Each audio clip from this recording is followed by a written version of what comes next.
un écran bleu et une alerte inquiétante. Le message est clair, vous avez un élément malicieux sur votre PC.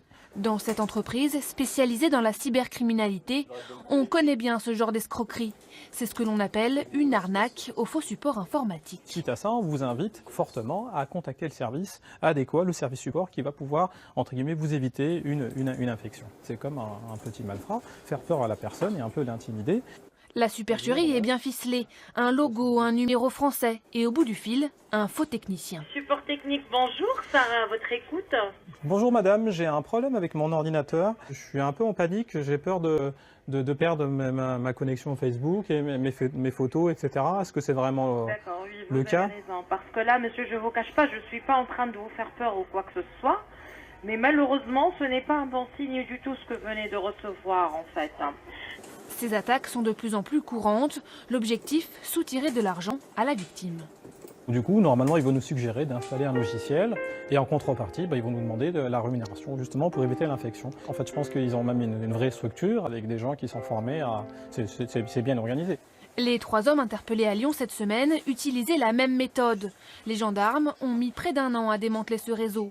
En cybercriminalité, les plaintes sont rares. Ils utilisent donc ces plateformes officielles de signalement en ligne. Pour les enquêteurs, ça permet d'avoir des renseignements et de pouvoir voir l'évolution des modes d'attaque. Donc quand on a le plus de renseignements possible, ça permet de remonter sur les plateformes et d'interpeller les gens. Plus de 8000 victimes ont déjà été identifiées, des personnes âgées pour la plupart. Elles devront demander une indemnisation, mais selon cette juriste, il est de plus en plus difficile d'obtenir un remboursement. Aujourd'hui, les juges deviennent de plus en plus exigeants vis-à-vis des victimes, parce qu'on est censé être au courant de ce qui se passe. Il y a des personnes qui n'ont pas obtenu gain de cause. Déjà, c'est vu dans des affaires qui sont montées jusqu'en cassation, parce qu'on leur reprochait de ne pas avoir été assez attentifs. Les 3 suspects ont été mis en examen pour escroquerie en bande organisée. Ils sont soupçonnés d'avoir capté 2 millions d'euros. C'est un mail de menace reçu par des milliers d'internautes. Un hacker qui utilise le chantage pour vous extorquer de l'argent. J'ai remarqué que vous aviez des goûts très particuliers en matière de pornographie. Je pense que 500 € est un juste prix pour notre petit secret.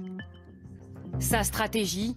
Vous faire croire qu'il a piraté votre ordinateur, qu'il vous a filmé à l'aide de votre webcam pendant que vous consultiez un site pornographique. Il menace ensuite de diffuser ces images compromettantes si vous refusez de payer. Mais selon cette journaliste, aucune raison de s'inquiéter. Il n'y a pas de preuve que les images existent, il n'y a aucune preuve. Donc on demande une rançon alors que finalement, a priori, il n'y a pas d'image. Une arnaque de grande ampleur. Depuis début janvier, l'Office de lutte contre la criminalité liée aux technologies a reçu plus de 10 000 signalements. Première chose à faire, c'est bien sûr de ne pas payer, c'est de ne pas répondre aux mails, c'est de faire des captures d'écran, et puis après, c'est de changer son mot de passe, si on s'aperçoit qu'effectivement, c'est bien son mot de passe qui a été utilisé par l'escroc.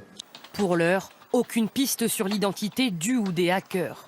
Ce délit est passible de 5 ans d'emprisonnement et de 75 000 € d'amende.